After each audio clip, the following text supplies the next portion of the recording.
Hello and welcome to Keeps It Creations podcast. My name is Elle. Happy New Year to our listeners. We are in 2024, and I know it's been a little bit since you last heard my voice here, but we have such great content today. We're going to kind of skip a bit of our intro and move right into it. We have brought back Alisha from Soul Riot LLC. And if y'all remember, we had her over in the summer. Alisha and I did an interview and we learned so much from her. And we had to bring her back for this new year because it's a wild one. I think it's a wild one. Yeah, totally. A lot of big energies coming into 2024. In fact, I think we're already starting to feel some of it. I think so. I think towards the end of last month, I felt it. And then I'm still going through it. I would say, processing everything that happened, especially the last maybe like honestly 2, 3 months, I would say. Hmm. And it could just be me because I moved back from Virginia to Texas, but I feel like everyone around me was feeling the same thing. And they're still almost like waking up, I feel like, from what happened.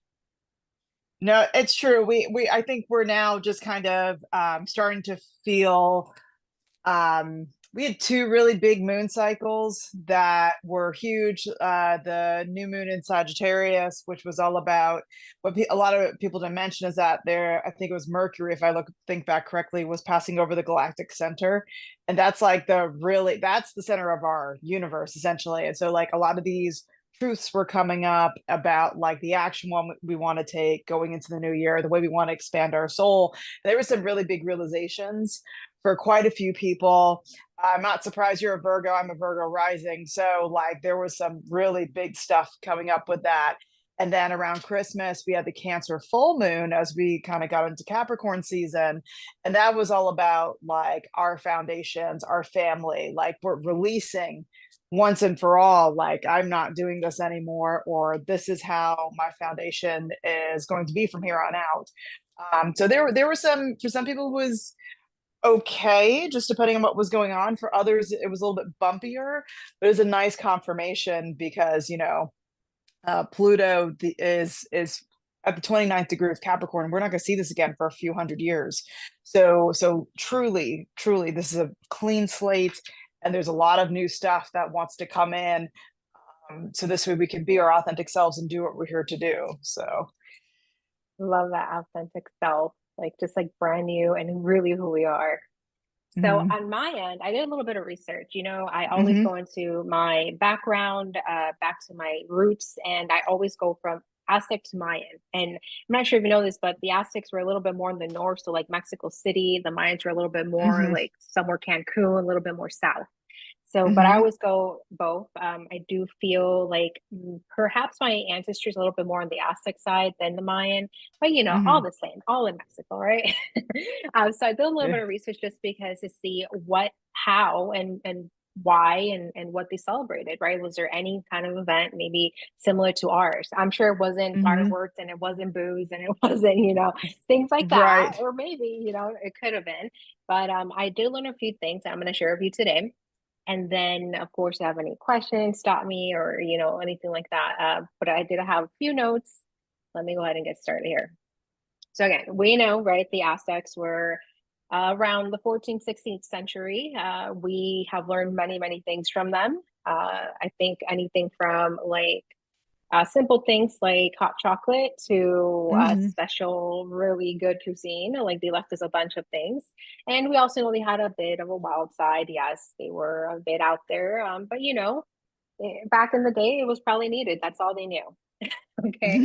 Um, so they dated a Gregorian calendar. So the concept of New Year celebrations, that's how they knew about it. They didn't have a specific New Year's Day like our culture would, or many modern cultures would, but they had a variety of ceremonies, rituals, and festivals throughout the year that were tied to the agriculture and religious calendar. So one of those significant festivals in the Aztec calendar was the New Fire ceremony.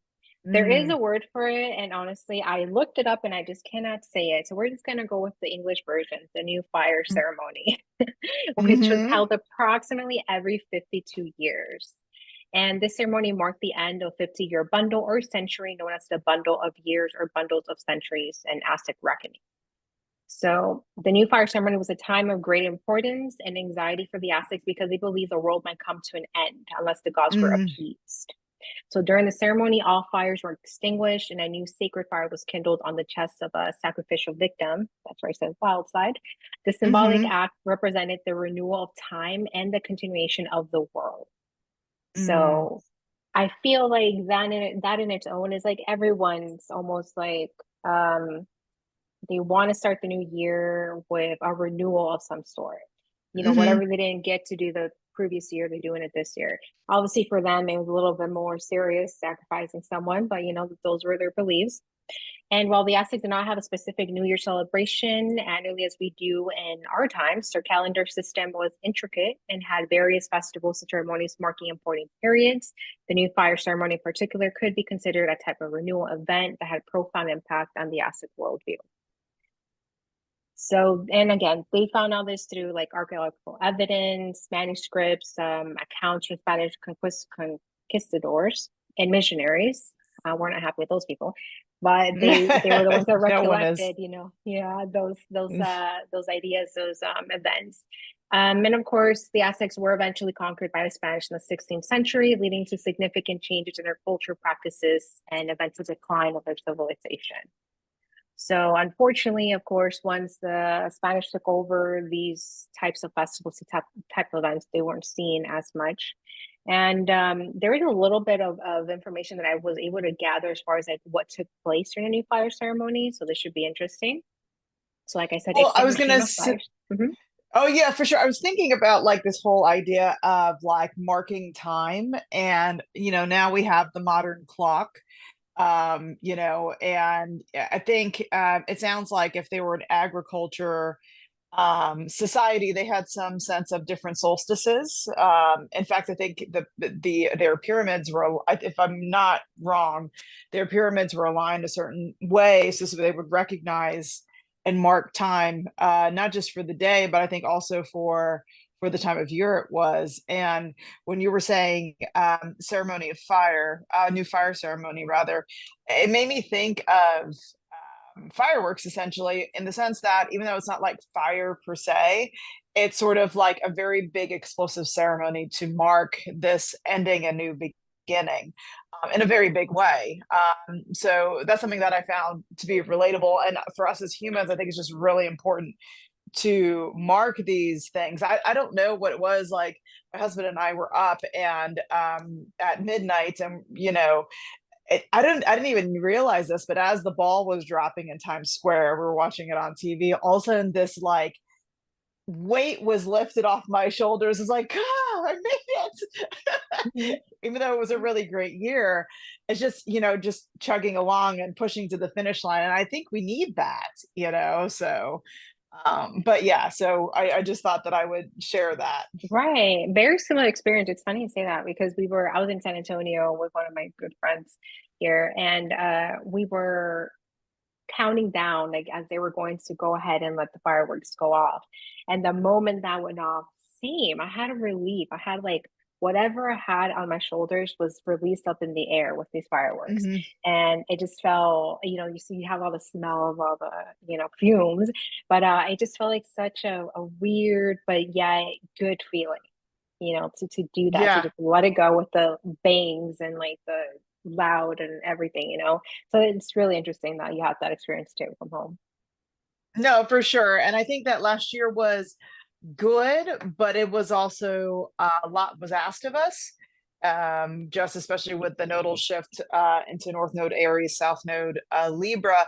So I think sometimes we don't realize how much we're carrying until we're at the finish line. In fact, in tarot, it reminds me of the Ten of Wands, that lady carrying all the sticks, and Mhm. she's like, "Oh my God, I'm almost there, I'm almost there." And then just you put that giant bundle of sticks down, you're like, "Oh my gosh, what a relief, it's done." Exactly. Exactly. So, That's what it feels like.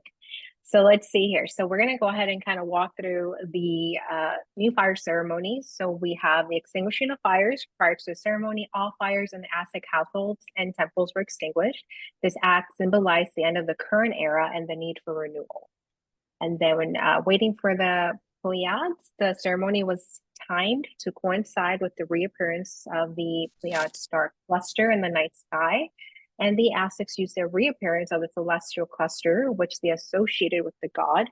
And again, I'm going to chop this up because I can never speak the language, but I have it's, a question for you. yeah, Is that the Pleiades constellation? Pleiades. Yes, Pleiades. Okay, very good. That's a very, very important constellation in astrology, actually. So, it's the Seven Sisters, and there's a whole lot of stuff that goes into that, but it makes sense, and that's a very prominent constellation in the sky to pay attention to. Yes, exactly.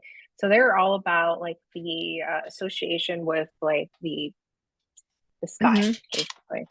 Of So course. they associated with the god Huitzilopochtli as a celestial Mm. marker for the proper time to perform the ceremony. It's funny because I think at some point I was reading into Native American culture, and there's something similar about this, but I'll have to get Mm. back to that. I'll have to get back to that. All right. So then there was also the sacrificial fire lighting. At the appointed time, a new fire was kindled on the chest of a sacrificial victim. The victim was typically a captive, or a person chosen for a specific purpose. The priest used a special instrument to drill into the chest of the victim, creating friction and igniting a fire. The newly lit fire was considered sacred and symbolized the renewal of time and the regeneration of the world. And this really always brings that sacred heart image to me. Oh yeah, right, Mhm. right. No, that's really cool because especially in a lot of Mexican art, Mhm. and Chicano art, I've noticed that, that obviously there's a lot of Virgin Marys just because the conquistadors and all that brought Christianity, Catholicism later. But also that what should we call it? There's always like that heart. And now I understand the connection between the two. Right. So I use it a lot. I actually have a tattoo of it. But I do use it a lot in my jewelry too. I just started using it, and it just completely, that's what it came to mind when I was reading Mm, that. So we have the next distribution of new fires. So the sacred fire was then used to rekindle the hearts in the temples and homes. People from all over the region would come to the ceremony to receive a flame from the sacred fire, which they would then carry back to their communities to relight their hearts. We have mm. the renewal celebration. So after they went ahead and lit up the new fire, the successful completion of the new fire ceremony was cause for celebration. It symbolized the cosmic order being restored and the continued existence of the world. Festivities, feasts, and rituals followed, marking the beginning of a new era. So it was a very complex, highly symbolic event reflecting the Aztecs' deep connection to their calendar system, cosmology, and religious beliefs. The 52-year cycle was a crucial aspect of Aztec timekeeping, and the ceremony served as a way to ritually ensure the world's continuity. So a few, like 10 years ago, maybe more than 11 years ago, I think it was more or less the Mayan thinking Hmm. that the world's going to end. But we Hmm. never talked about this exactly. This seems like it was so much better. Every 52 years to celebrate a new Hmm. beginning, a renewal, I feel would be much more of a meaningful thing to do than what we currently do. Well, I mean, I think what the thinking was with the Mayan calendars, they thought all time was going to end. I think it sounds like with this one, they knew there was going to be like, we have bicentennial celebrations, right? That's a big marker. So that's like another way to keep track of time and block time off. And I think that there's going to be a difference if, like, you're like, okay, this is 52 years, this chapter is done, and anticipating another. But I think again that Mayan calendar was, I think they thought it had to do with the end of all time. And I'm trying to remember because this was in conversation like a couple of years ago. I think it had to do with the fact that they were basing the calculations on the planet Venus and not necessarily what we know today. So that's actually really good information for further detail. And the question is like, was it just because that's what they could see? Because Venus is like, again, the morning star, it's very prominent, or was it for another reason, so And I was gonna say, just a topic jump. We were talking about like the full moon in Cancer, and you were talking about where they would light the fires, right? So I thought it was very interesting. Although, for today's standards, anthropologically, it's fascinating to hear. By today's standards, I don't think we would do anything that graphic, nor am I thinking that you're saying that.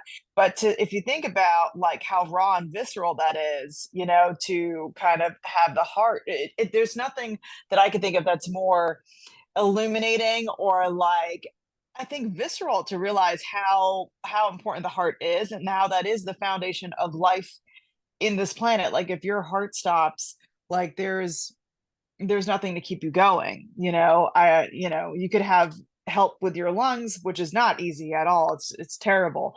But the heart as the foundation. And then you were talking about in the homes, relighting the fire. The home is the foundation. And then the temples, right? The temples were the foundation of the community at that time.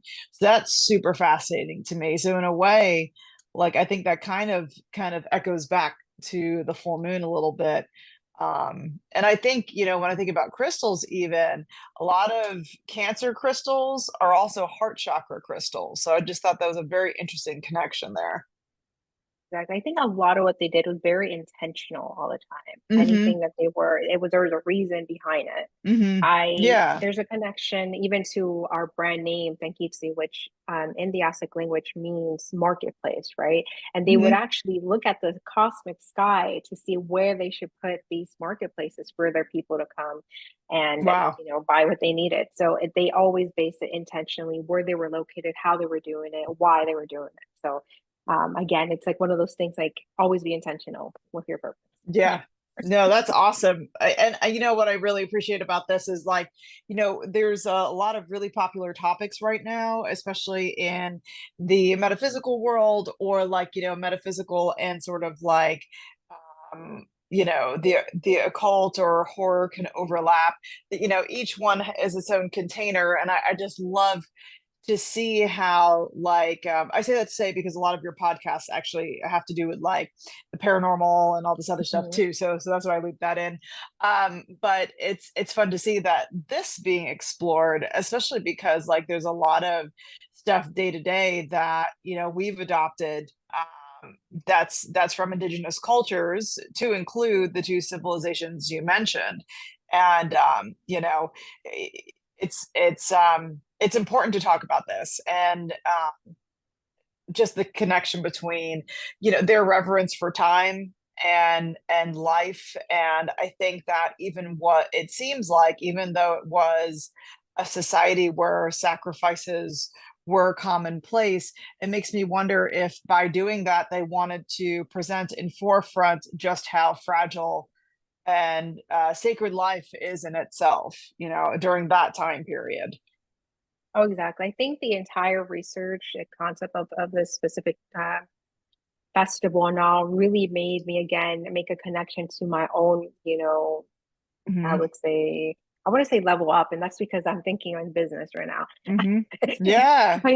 But it's like, it's just like the sense of renewal is so important. The sense of like why we're doing that, and you see, to me, even though they did sacrifice, so we also sacrifice. We don't kill people. Well, we remove them from our life too. Right. That sense is a sacrifice that we're making so that we can be better with Absolutely. you into the new year. So that's really what I got from the entire reading. I think that both it was um, very educational, but I could Hmm. relate so much into why they did certain things and pulled it into like, whoa, I I kind of feel like I did that myself in a less Hmm. physical way, more spiritual way, I would say. Yeah, for sure. Like the cleaning, it's like the cleansing of the, I always say, especially when people, rose quartz is one of the most popular, if not the most popular crystal out there right now. And a lot of people will buy it, especially like the younger folks will buy it thinking it's going to find them love. Well, I think that if we're thinking about the heart as the core, and just kind of examining that space, the heart is also what we value, right? So are we being true to our values? Are we honoring ourselves, right? Not sacrificing ourselves in a way that is to our detriment, right? Not giving ourselves at the expense of ourselves for another person, right?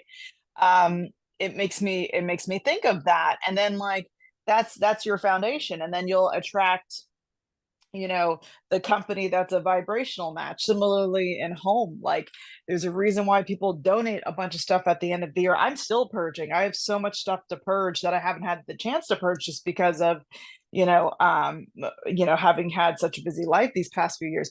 But it's just, you purge that, and then you finally have a clean slate to build what you want intentionally, not just like exist in a space of stuff you've grabbed just in case something happens, because that's the world that we have lived in over the past couple of years. And then just in terms of community, which I think is a little bit of a messier one, I think everyone's trying to figure that out. Like, what are our core foundations? Yes, there's room for differences of opinion, but what are the things that are must haves for everyone for us to thrive? And then, of course, for that to work well, everyone has to agree that the basis of our coming together is to thrive, not to control. That actually gets into like the finishing off of Pluto and Capricorn going into Aquarius, because we're gonna see that a lot, so Definitely. I'm looking forward. I would say I'm looking forward to it. And I know there's still going to be a few days, weeks where, figuring out for everyone is going to continue. hmm Everyone's trying to figure out what they're trying to, accomplish for the new year. And hmm I wish everyone much luck, whatever that may be. Um, for me, I think it's oh man, it's just blinding the amount of things, that are just starting new. I actually like have a full-time job, and I just started. I'm going to start a new one. My first day's tomorrow. So at this wow, new awesome. company. Yeah. So it's just like everything just seems so blinding. All weekend long, all the compliments of like how different I look, how different my energy is was just hmm overwhelming, I would say. But I loved it. Thank you so much. But it was definitely a lot, and it's exciting. It's exciting, it's scary, it's everything. But yeah. tell us about, yeah, definitely tell us about like what should we expect the next few weeks, Alicia? Well, I think that this is kind of in tandem what you were just saying. It's kind of like all of it is really about energy, right? So, as within, so without, as they say. So it's like, one of the reasons why I recognized with your posts recently, I was like, I remember the moment I had the realization and the experience she's having. Like, much respect. I'm excited for you. It's like, it's just, you get this look in your eye that I am just unstoppable now, like I'm not allowing what happened to continue before. You're really just breaking cycles at the generational level when you choose differently, and when your vibration shifts, similarly the world that you experience without changes as well. And some things are easier than others, some things are just a deeper pattern, it's to no fault of your own. Some of it is just, for whatever reason, the lesson continues. And some of it, I think I've started to see, is bigger than the self. Sometimes it's ancestral, right? So, what patterns are you breaking in your family? That's not even directly personal to you, but maybe something that goes back generations, right? So that's a bigger question. But nonetheless, as you kind of make that shift, your world starts to change. And I think that when we think back to the last year, some things were harder for people than others. In fact, the longer people held on and the tighter people held on to things that don't work, the harder it got. And it becomes extremely uncomfortable on many levels to stay in a certain situation or place that isn't a vibrational match for you anymore. And and it's interesting because you can even accept that something has changed but not know how to move, and it could be extremely uncomfortable the whole way through until the opportunity presents itself for you to leave or move on to something else. And I think that part of that is just, some of us have to remember in our bodies, in our, not just our mind, but in our bodies, how uncomfortable something was for us to commit to the growth that we have coming our way. We are at Pluto and Capricorn at the 29th degree, and Pluto is now direct. So there are people that are really going to try to cling to those old paradigms. And it's really silly because it's not going to work. It's just going to be more painful for them. The fall is going to be harder, more painful, if you will. So, what's inevitable is this shift. So when when you think about energies of the new year, you'll hear a lot of new year, new you, right? And then Karen has been the same person for the past 5 years, and that's why we're not hanging out Exactly. with her anymore, right? Hmm. So it's like, well, I mean, is it that you're going to make a resolution, which is a promise, and promises are meant to be broken, as we all know, right? That's why promises don't last. Or are you going to actually seek out a plan that is attainable and reasonable and aligned with what you're trying to manifest? Right. So, and that takes work. And there's different tools out there you can get your hands on, but I think it's important to consider all of that and consider crystals when you're being intentional about your energy and the world you want to create going forward, especially after such a hard year, right? So, um, yeah, so I don't know if you have anything else to add before I like jump in there, because I know that was a lot to kind of chew on.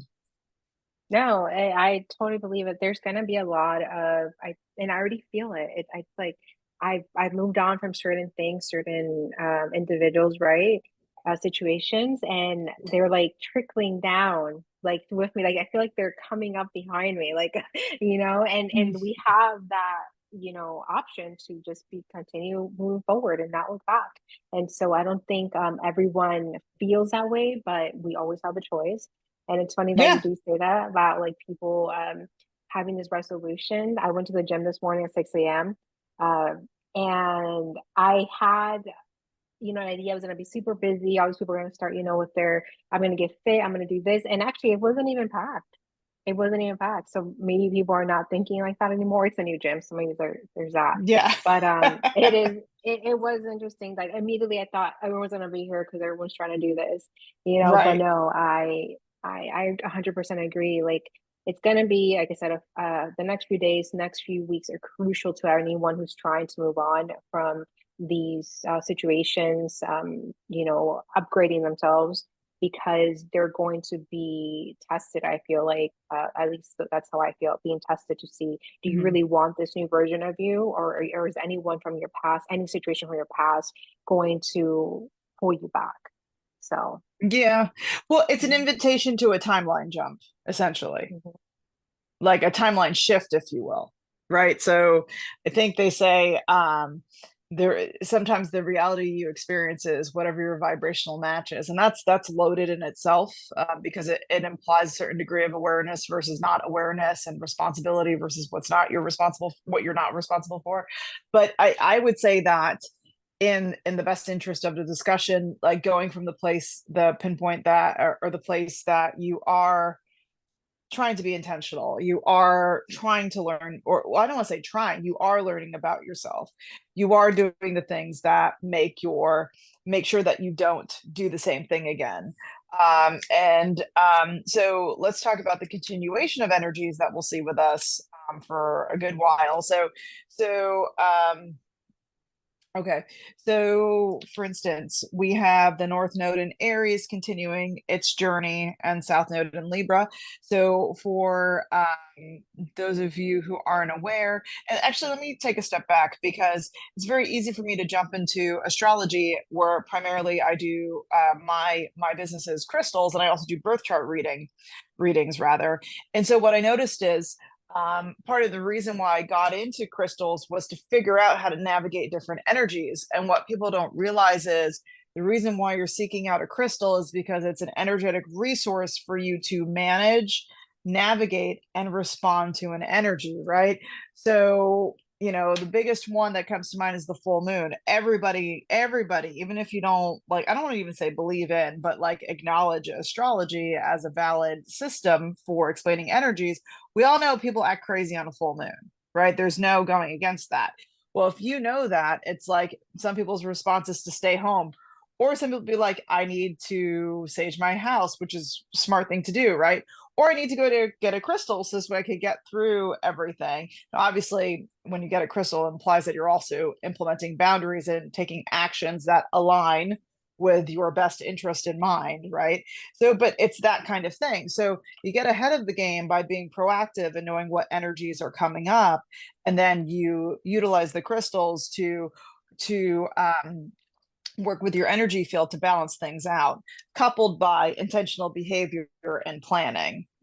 Um, so yeah. But anything to say about that? No, like I said, again, be intentional. And I do tend to do that. I know for some people, the crystals and the evil eye bracelets don't matter, but I tell you what, they matter to me. And every time I feel off, it's because I wasn't wearing my crystals. I was like completely bare. And then the minute I come back, I put it on and it just, it feels better, it feels more calm. It feels like I could deal with things a little bit more. And again, I was in San Antonio this weekend and I got a evil eye bracelet. It's like all black, really cute.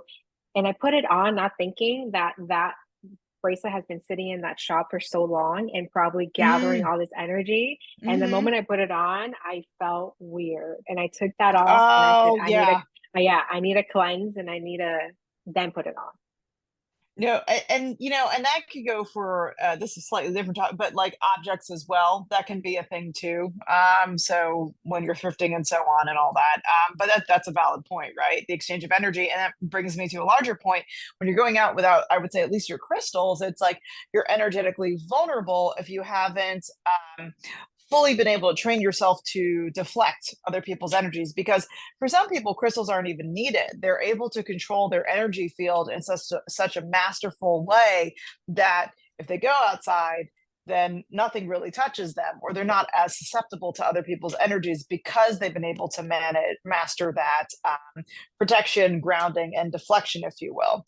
So the crystals help because not everybody can or has the time, or I mean, I wish everybody the ability to do this, but it is easier to grab a crystal than to kind of train yourself to do these kinds of things. Although later on down the line, it may be worthwhile. So that makes complete and total sense. But actually, I'm holding one of the ones for 2023 without realizing it. So we talked about this last podcast. This is green bloodstone. It doesn't look um, too green just because of the lens, or the lighting rather. But this is actually a really good segue into the North Node in Aries. So the North Node in Aries, any North Node is a ask of either the collective or the individual to move towards a certain direction, to expand their soul a certain way. Each of us are born with a North Node. Mine's in Leo, which is to put myself out there. And then I haven't looked at your chart yet, but I know you have one too. And the North Node in Aries, that's the baby of the zodiac. That's the beginning of everything that is something new. That is also, hey, I'm here, I'm me. I have a right to take up space as who I really am, essentially. So the North Node in Aries is going to continue to ask us to be authentic to ourselves and in our relationships. And if that's not happening, we're adjusting accordingly. So anybody with any Aries placements is really feeling the glow up. And similarly, I would say especially so. But similarly, if there's a north, there's a south, and the south node, which is the past, the place we're clearing out, the karma, if you will, is in Libra. What is Libra?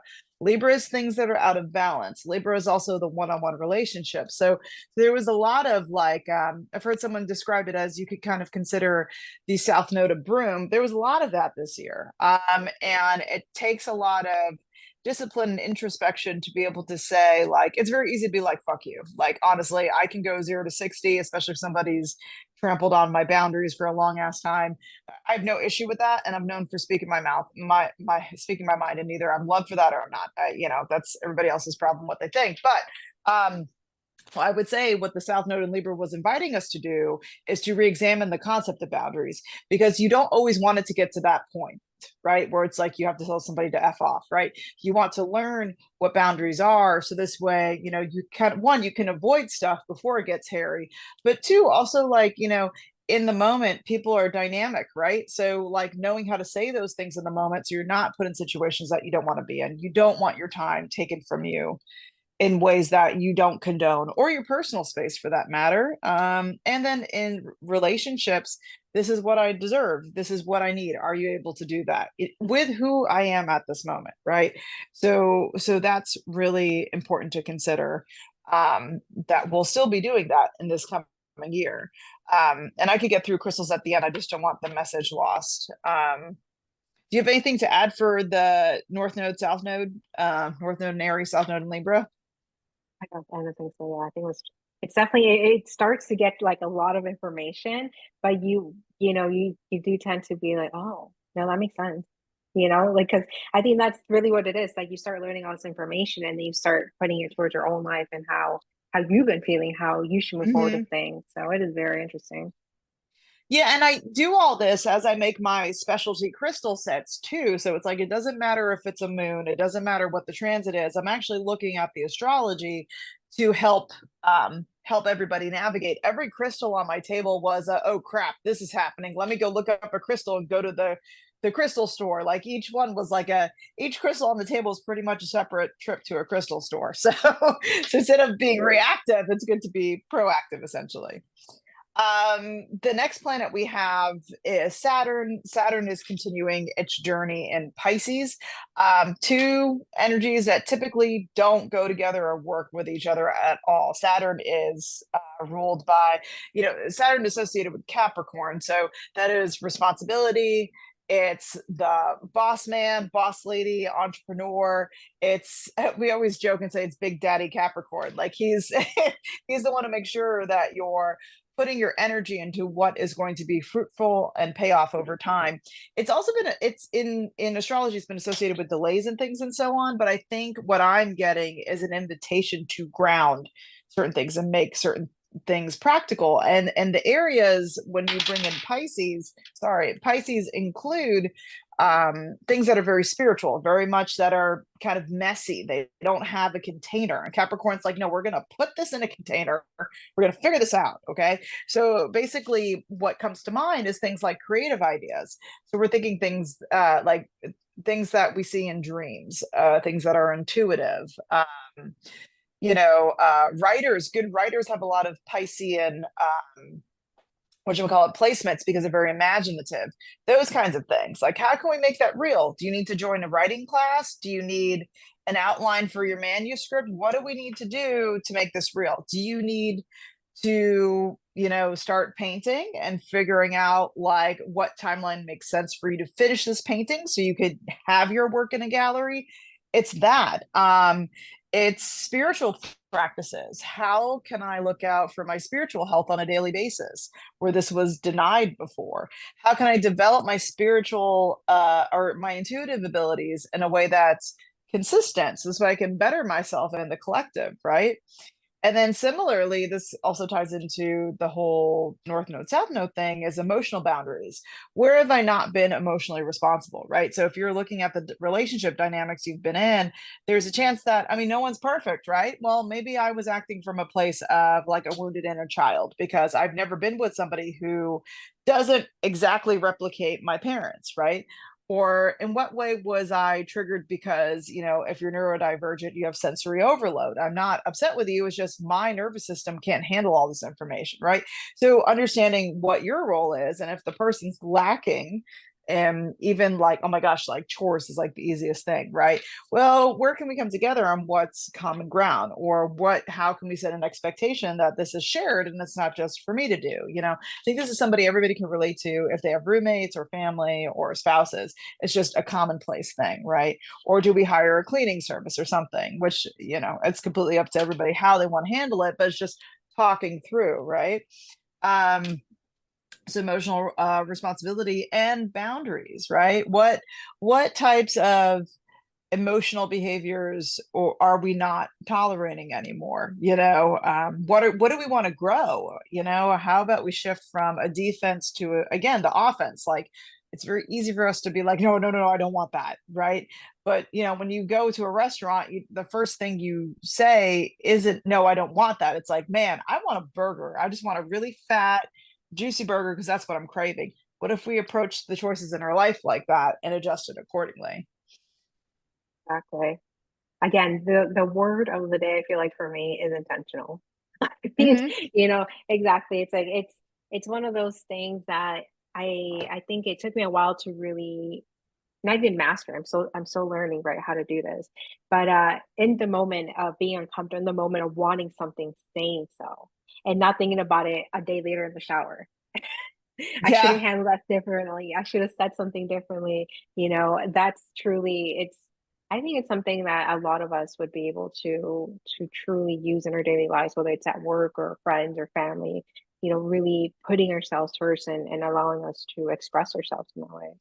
So, Well, yeah, and it just tells you how vast one planet and energy can be, because for everyone, it's going to feel a little different, you know. For some people, though, the downside of Saturn and Pisces is that Pisces is also addiction. It is it is delusions, illusions, hospitalizations, incarcerate, right? All those kinds of things.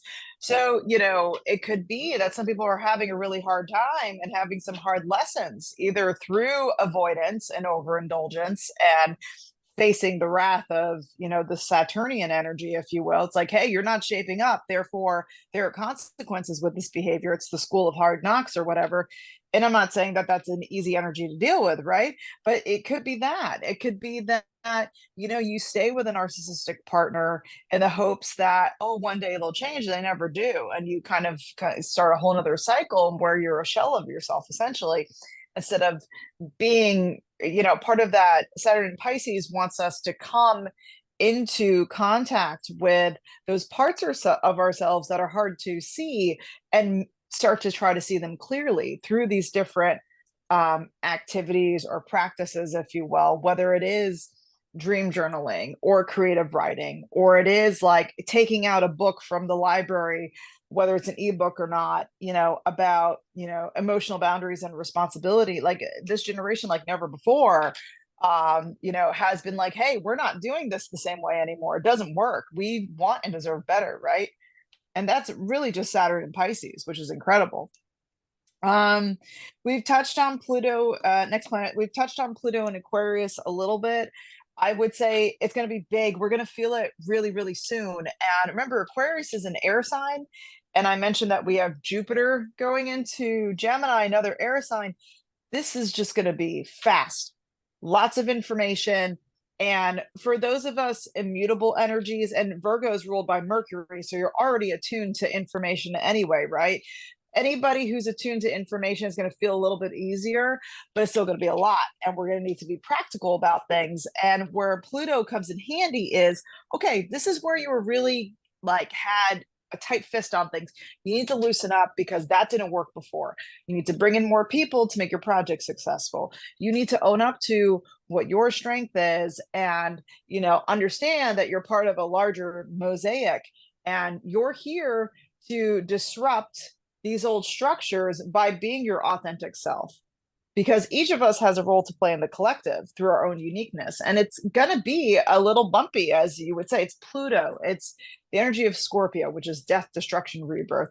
Then you have Aquarius, which is the disruptor.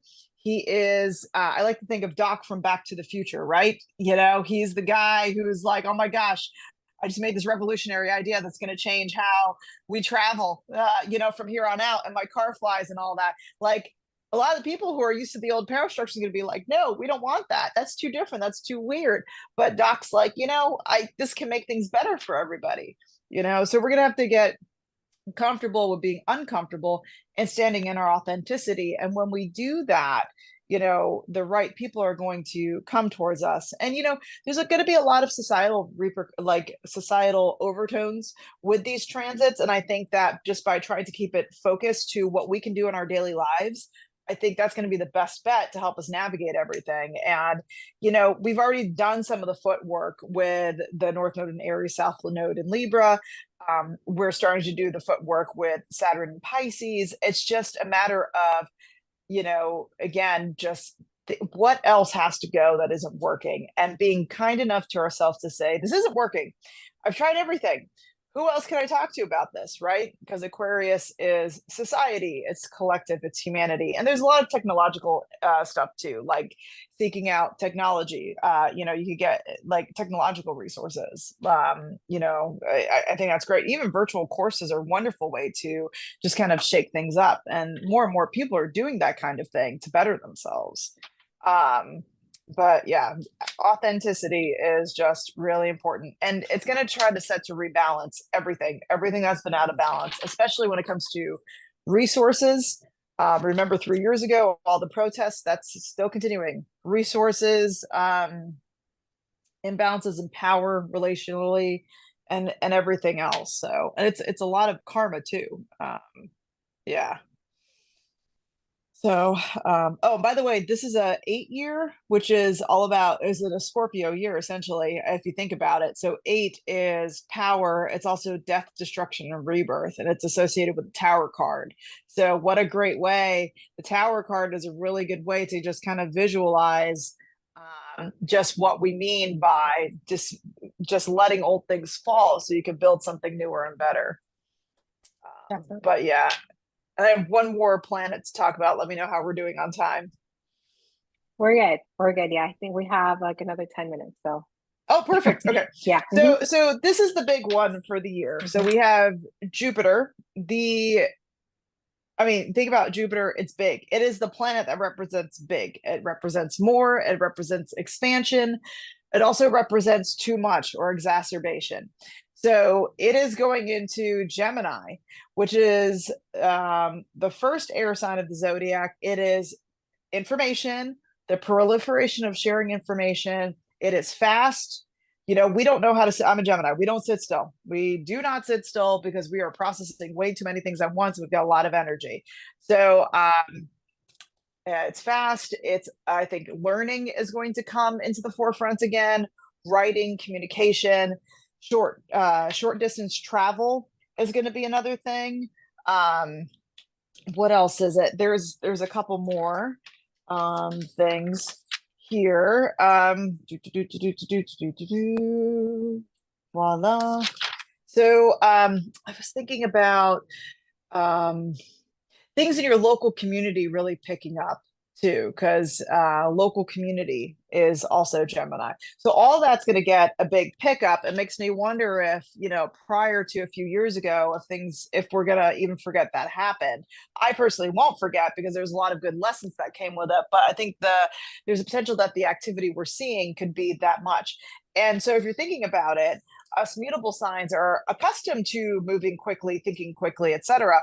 But if you've ever been around, this is where the mental health piece came in. If you ever think about the moon in Gemini as a zodiac placement, or a full moon in Gemini, the collective experiences, there's, you know, either it's very social and great, or people go nuts because it's just too much.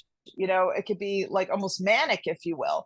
So, what's going to be needed for us is grounding, essentially. So, like something like Bloodstone is going to be really good for grounding yourself, and just being able to balance your relationships as you're trying to put together a practical plan because you want to move quick, but you also want to stay grounded because you could have too much of everything, too much information, too much time with friends.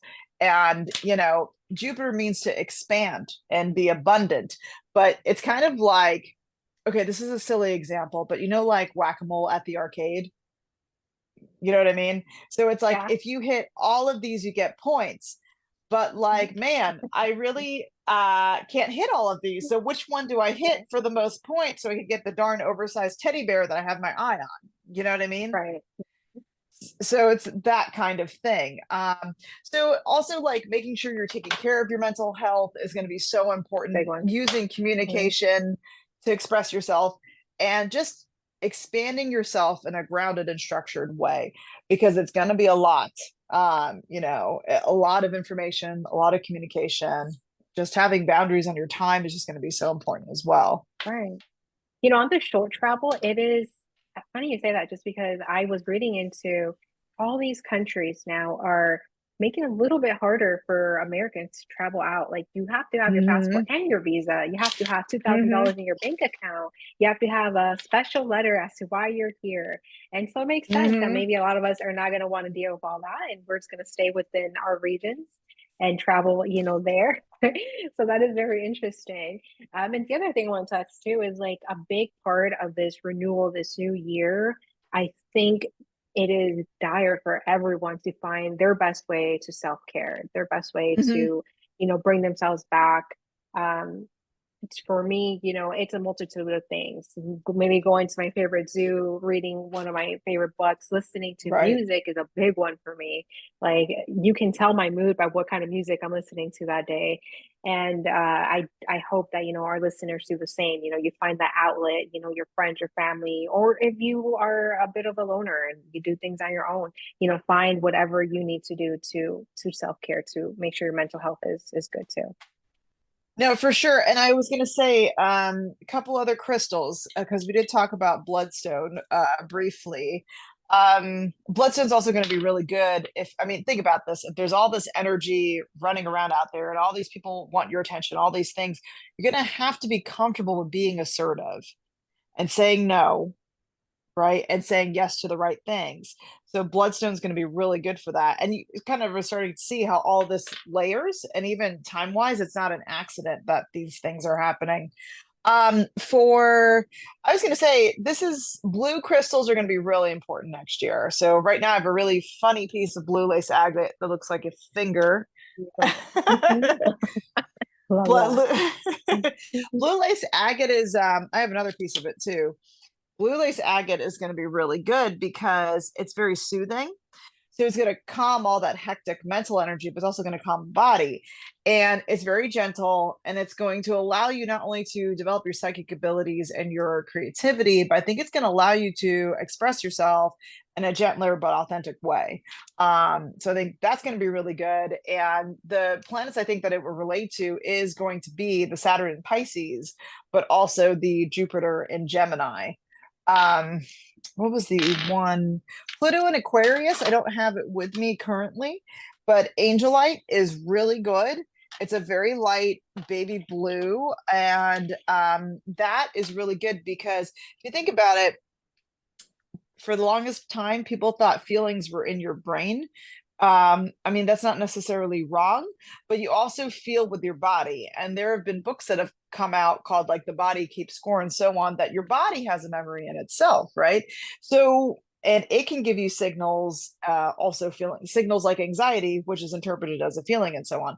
So, what Angelite does is it's going to say, okay, this is weird. I'm having a feeling. What does this feeling mean? So you're able to step back and intellectualize, you see, but and also and understand what that feeling is trying to tell you. So anger is my favorite one to talk about. So I'm really pissed off at so and so. Okay, why? Well, they're really rude to me and this and that. Well, clearly a conversation needed to take place on like what types of interaction you want to have, or what's important to you, and what's the preferred way you guys like to spend time, like what's considered a constructive way to spend your time, right?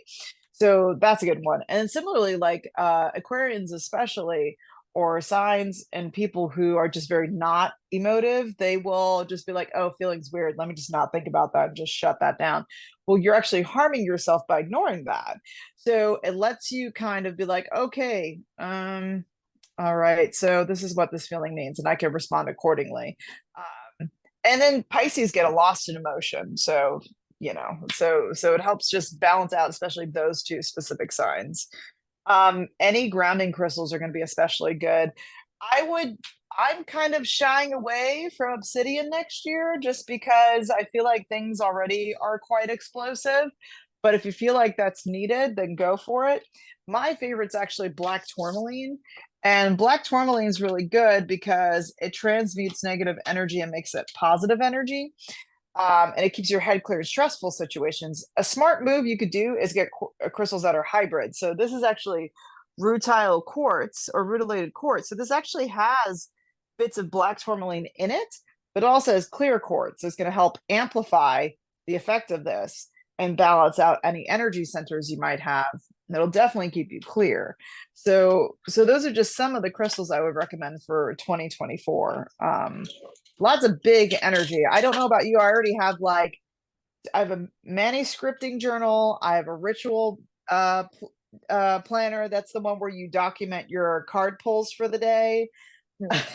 I have three different calendars for different things. Just so this way, it's very easy to have an idea of something and think you're at a certain point, and then you're like, oh wow, I actually missed the mark by a lot, and I didn't even realize that Right. because of all the stuff Mhm. going on. So I was going to mention I have a dream journal because my dreams have been so vivid and so crazy and so like out there. And I just thought about something. In my room, I have a big chunk of rose quartz, right? But Hmm. I also have obsidian sitting there. It's a big chunk of obsidian. And the other one, I know it's not amethyst. I think I switched it out at some point.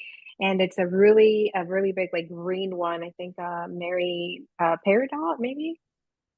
Erdo, yeah, that's good Mary for the heart Peridot. chakra too. Yeah. And it's very Mhm. soothing, especially I think that might be one for Virgos who are always like, Virgo is one of the signs, is one of the signs of service, and they're here to improve and make better and edit. But sometimes it's just again, Virgo rising, you could do it to the point where you miss the point and you get stuck in the perfectionism. And then you're just agonizing over the fact that, oh my God, it's not perfect. Then you beat yourself up and then your stomach gets upset, probably obsessed too.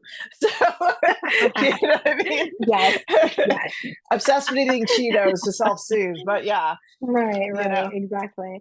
That another good point too. Our bodies talk to us. Actually, I was recently in the hospital. Nothing too serious. I just kind of got concerned for stomach okay. problems. So I Yeah. was told like I had gastritis. They ran their tests. They did everything, did a scan, and they're like, "There's nothing there. We're gonna give you three different types of antibiotics, and whatever it is, it will clear out."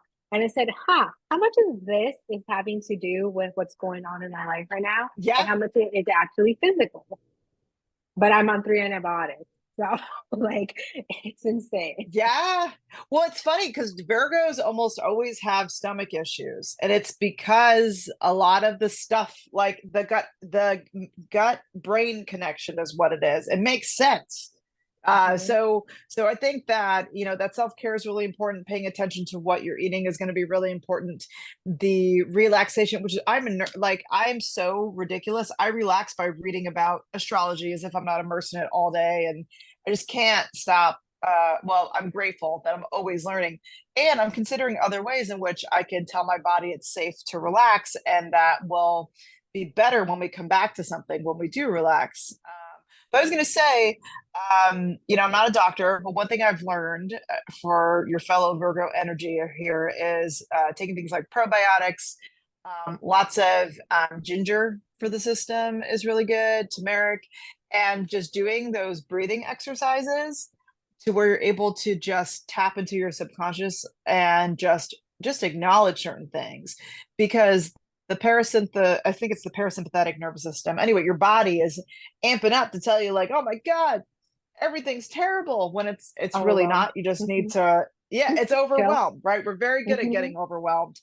Some of us hide it better than others. Just Definitely. talk through it. So, but I think that would be good. You should definitely get into, and everybody else, meditation is going to be really good for you this year, because you'll see, like, even just 5 minutes, it's like, for some reason, that just being still and then something, leaving room for something to resurface, or just letting that thought float by. I don't know what it is. It just clears things for you. You just feel so much lighter. Exactly. And I was so big on meditating a few months ago, I just fell off. I think it's time to get back on for sure. And I Definitely. would say a lot of reason why people fall out of habit or their plans is two things: shame and beating yourself up, because that's so constructive, instead of trying to understand the behavior and why, but also fear of success. So that's a good one. It's not necessarily even fear of failure, it's fear of success, I think, is what I've learned this year. And just kind of challenging and trying to understand what that motivation is. Like, what if the universe has your back? What if you got this? What if you trust that everything's going to be okay, and that when things get big, you're going to be able to handle it because you have the right people around you to support you? I mean, well, in addition, because you have the right people around you to support you. Exactly. So to our listeners, I know we're on time here but it's always so hard to cut us down at an hour because we have I so know. much to say. I know, I know. We're going to have to do this probably a repeat once more. So you're always welcome here, Alicia. And Thank to you. listeners again, thank you for listening.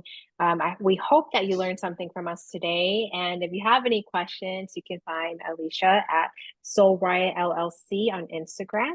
And you also have an Etsy shop, correct? I do, and I'm actually about to re-upload some really great crystal sets on there, and I do birth chart readings as well. You can find that on Calendly. But if you access from my link tree, all the links will be there. And our calendar for the year should be up pretty soon too for pop-up Awesome. events.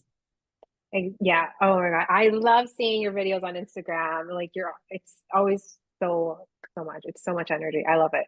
But thank you for joining me today, Alicia. I'm definitely going to have to send you a message. I need some new crystals. I need to, help myself every way I can. I know it's going to be a tough few weeks with a new job and the 3 antibiotics and everything else going on in my life. So I could definitely use all the help that I need. And of course, let's Definitely. you know, uh, give Alisha a follow. Check out her Etsy shop for the new year. And of course, if you have any comments, any questions, drop those in the comments. Our video here is going to be up on YouTube, of course, but you can also check us out on all the podcast platforms. Basically, we're on Spotify, we're on Apple, we're on Amazon, we're on Audible. There's Castbox as well. So every Hmm. platform, every which way for everyone to join us.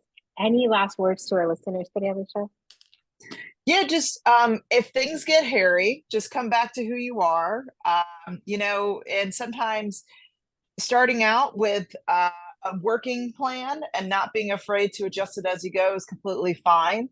At the end of the day, we're here to thrive and be ourselves, and the love you need will always find you. But it starts with here and being yourself first. Exactly. I agree. I just said that to someone today. It starts with us. It starts here with us. So thank you for listening, guys. Again, happy new year. Happy 2024. Let's go ahead and make it a good one. And we will be back every 2 weeks starting after January 1st. Give us a listen, give us a follow, and thank you for your support. Until next time.